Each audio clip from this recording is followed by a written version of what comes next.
पुण्यश्लोक देवी अहिल्याबाई होळकर की त्रिशताब्दी का ये वर्ष है।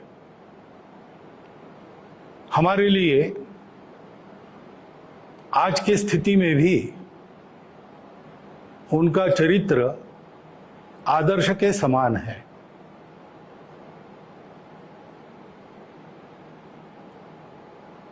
दुर्भाग्य से उनको वैधव्य प्राप्त हुआ, लेकिन एक अकेली महिला होने के बाद भी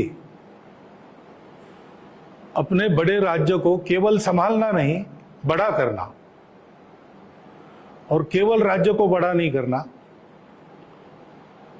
तो उसको सुराज्य के नाते उसका कार्य वहन करना।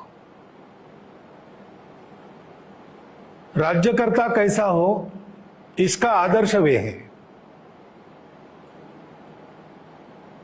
उनके नाम के पीछे पुण्यश्लोक यह शब्द है। पुण्यश्लोक उस राज्यकर्ता को कहते हैं जो राज्यकर्ता अपनी प्रजा को सब प्रकार से अभावों से मुक्त करता है, दुख से मुक्त करता है, एक तरह से प्रजा के प्रति अपने कर्तव्य से उर्ण हो जाता है। वास्तव में उस काल में हमारे यहाँ पर जो आदर्श राज्यकर्ता हो गए उनमें से एक देवी अहिल्याबाई थी। अपनी प्रजा को रोजगार मिले इसलिए उन्होंने उद्योगों का निर्माण किया, और ऐसा पक्का निर्माण किया कि महेश्वर का वस्त्रोद्योग आज भी चलता है और बहुत लोगों को रोजगार देता है। प्रजा के सभी अंगों की, जो दुर्बल थे, पिछड़े थे, उनकी भी उन्होंने चिंता की। अपने राज्य के कर व्यवस्था को उन्होंने सुसह्य कर दिया, किसानों की चिंता की। सब प्रकार से उनका राज्य सुराज्य था।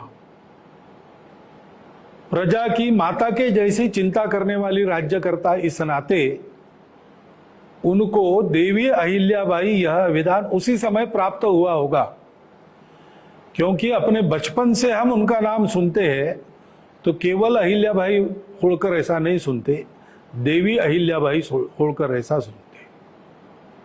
तो ऐसी पुण्यश्लोक देवी अहिल्याबाई होळकर महिलाओं के कर्तृत्व की क्षमता की प्रतीक है।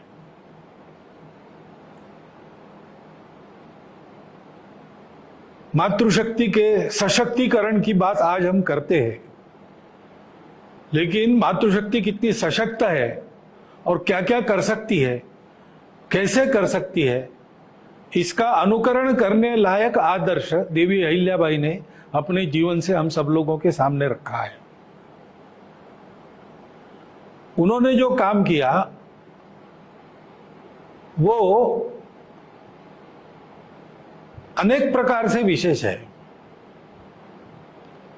राज्य को उन्होंने कुशलतापूर्वक चलाया। उस समय सभी राज्यकर्ताओं से उनके संबंध मित्रता के थे। इतना ही नहीं तो आसपास के सभी राज्यकर्ता भी उनको देवी स्वरूपा मानते थे। इतनी श्रद्धा और आदर उनके बारे में समकालीन राज्यकर्ताओं में था। राज्य पर कोई आक्रमण न हो इसलिए समर नीति की जानकार ऐसे भी उनको जाना जाता है। बड़ी सेना लेकर राघोबा दादा आए थे, लेकिन उन्होंने अपने नीति से और बिना संघर्ष के उस आपत्ति का निवारण कर दिया। ऐसी कुशल प्रशासक, उत्तम राज्यकर्ता, सामरिक और राजनयिक कर्तव्यों में माहिर, इस प्रकार की राज्यकर्ता थी। और केवल अपने राज्य की उन्होंने चिंता नहीं की, पूरे देश की चिंता की। अपने देश के संस्कृति का जो आधार है उसको पुष्ट करने के लिए देश में अनेक स्थानों पर उन्होंने मंदिर बनवाए। स्वयं वो राज्य करती थी, वो भी अपने को राजा नहीं मानती थी। श्री शंकर कृपे करून ऐसा वो लिखती थी। श्री शंकर आज्ञा करून, शिव भगवान की आज्ञा से राज्य चला रही है, ऐसा उनका भाव था। और कई जगह उन्होंने मंदिर बनवाए, नदियों पर घाट बनवाए, धर्मशालाएं बनवाई। सारे भारत में ये उन्होंने किया। जो धर्म यात्राओं के मार्ग थे और व्यापारिक आने जाने के मार्ग थे, उन पर उन्होंने ये सारे काम किए ताकि पूर्ववत भारत के सारी जनता का आना जाना अपने सांस्कृतिक स्थलों में और अपने आजीविका के लिए सर्वत्र चलता रहे, एकात्मता बनती रहे, बढ़ती रहे। इतना दूर का विचार उन्होंने करके यह काम किया। और विशेष है कि अपनी धर्म श्रद्धा के कारण किया, इसलिए उन्होंने ये सारा काम अपनी निजी संपत्ति में से किया। स्वयं रानी होकर बहुत सादगी से रहती थी।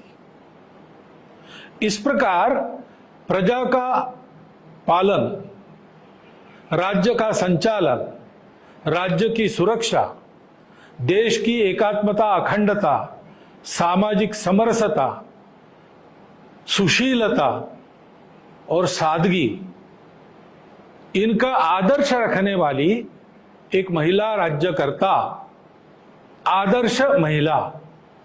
इस प्रकार पुण्य श्लोक देवी अहिल्याबाई का चित्र हमारे सामने है। आज की हमारी स्थिति में भी हमारे लिए वो एक आदर्श है। उनका अनुकरण करने के लिए इस वर्ष भर उनका स्मरण करने का प्रयास सर्वत्र चलने वाला है। यह अतिशय आनंद की बात है। उस प्रयास को सब प्रकार की शुभकामना देता हुआ मैं अपना कथन समाप्त करता हूं।